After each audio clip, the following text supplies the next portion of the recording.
Okay, what's up? This is Sagittarius Sun with Mars and Taurus. Okay? I will say, look, this is what I will say starting off. Mars and Taurus is good for anything artistic, for anything physical, and I actually find it to be really stabilizing for air and fire signs. And with you guys, it tones y'all down a lot. Like, you will see your vision, but not just see your vision, you're able to bring it into existence because you had the focus with Mars or Taurus. Your approach is going to be consistent. And we all know the way to great things and advancement is through consistency, especially when you're able to expand yourself. And where Taurus gets stuck at is sometimes its inability to want to expand itself. But Sag Sun is here to expand that Taurian nature. So I feel like you can accomplish a lot. Like, you should, like, if this is something that you're doing, like if you want to do music, art, get inside of some type of growing a garden, some type of healing practice, whatever you want to do, all you got to do is put the plan in place and start moving towards that plan. That's it. Every day do something that allows you to move towards that plan or that goal. And you got it. It's only a matter of time before you start seeing the fruits of your labor. You got a practical approach. So you're not out there just like, your vision is broad. You have the vision, but your approach to it is practical. So you know how to make money. Okay. You can literally start your own brand around something that you have an interest in or you have a desire behind. Start your own brand and get people on board, especially with the content that you have to offer. Like I really love this placement. I can't really find anything negative about this placement, except for what it'll do, Sagittarius, is it could stop you from pushing past practical. Like, for instance, let's say you feel like you want to start something, you're creating something, or you want to work towards something, and then practically it seems too long for you, or it seems too much of a work ethic for you. It'll make you feel like, maybe I shouldn't do this then. Maybe I should do something else. But no, you got to be able to push past that, like, whatever is being shown to you to work on, or whatever dedication you have to put in it, you just got to push past that energy and put the dedication in it. Just do it in increments. You got to chop your vision down. Put it together. Okay, it's like a puzzle. When you purchase the puzzle, isn't it all together when you first purchase it? Okay, what do? You purchase it just to take it apart, to re-put it back together again. That's what you got to do with this placement with your vision. You see your vision, take it apart, dissect it, then work on it in fragments so it doesn't seem like it's a burnout, like it doesn't seem like it's an overload. Okay? Set little minor goals that lead you to your big goals with this placement. But great with money manifesting through just what you're bringing, what you're bringing. This would be a good placement for leadership. Okay? Leadership. Where you put something in place to where you're showing other people how to do something. And all it is started out as just an interest for you. Working in a place or a company where you're teaching or you're speaking or you're presenting something, right?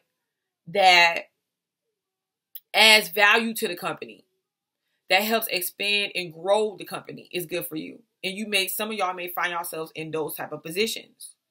But you got to challenge yourself in a sense to, want to work at what it is that you need to work at to accomplish it. Y'all don't like, Sagittarius don't like it being in the practical.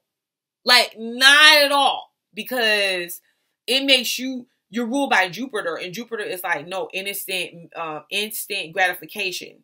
And, Taurus is like about, but the time that it takes to get there, oh my gosh, there's something about the beauty of just being, in the place that is stable and secure. What I could say is the fact that y'all like the finer side of things. With Venus there, Venus and Jupiter, Venus can get you that finer side of things, that life that you want. Okay? And you just got to be willing to use your Sag energy and push beyond what's in the way. It's not even necessarily obstacles. It's just about what you got to do to get to the place where you're trying to get to. You may be attracted to people that find themselves, moral and conduct and behavior. And you might also have those instances where you could feel like things are in your way, people are in your way, or situations are in your way. Like, for instance, let's say you grew up in a traditional family, but yet your lifestyle is not traditional. It's untraditional. And you're finding that, it's hard for you to come out with what you're doing, or to be, because you don't know if you're going to be accepted or not, because of the fact that what you're doing is untraditional. You have that going on as well. But like I said, you got to be willing to even not let that stand in your way. That's what the pushing past certain things stand for. I don't think you'll have a problem with that, though, Sagittarians. I just really don't. And your approach, though, even though you want instant gratification, is some type of way, your approach is still that of a practical nature.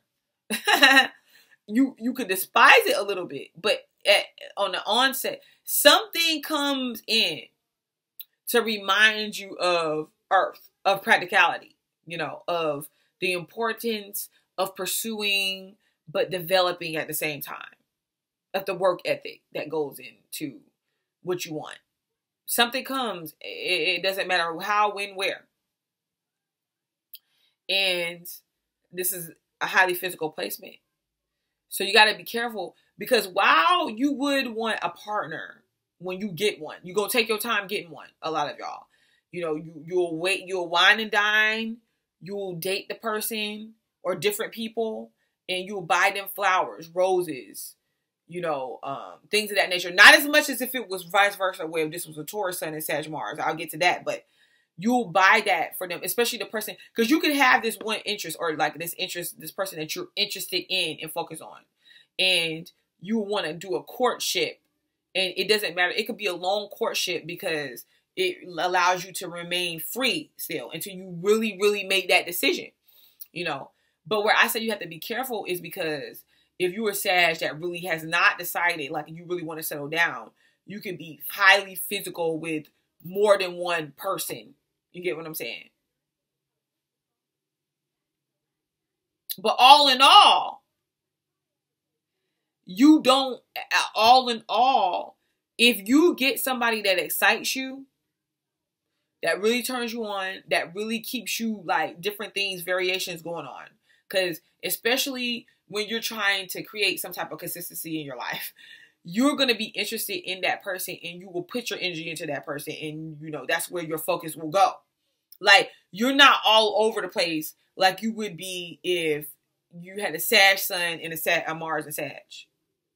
You're not.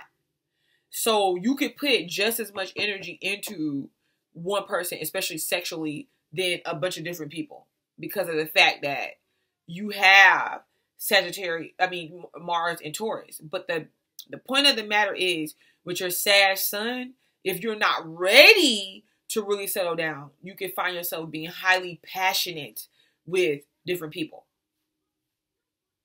And find something valuable in each one that cause you to want to prolong, being in a monogamous relationship as long as possible. But I feel like your actions are just more consistent. That's all. But all in all, I feel like this is a good place where you can make a lot of things happen. A lot of great, great things that benefit you financially. You're artistic. You are creative. You are talented. And you can manifest anything. You just got to know it. You just got to believe it. And you just got to keep pushing forward. And this has been Sag Sun, Mars, and Taurus. And it's me, Butterfly to Light. And I'll be back. Peace.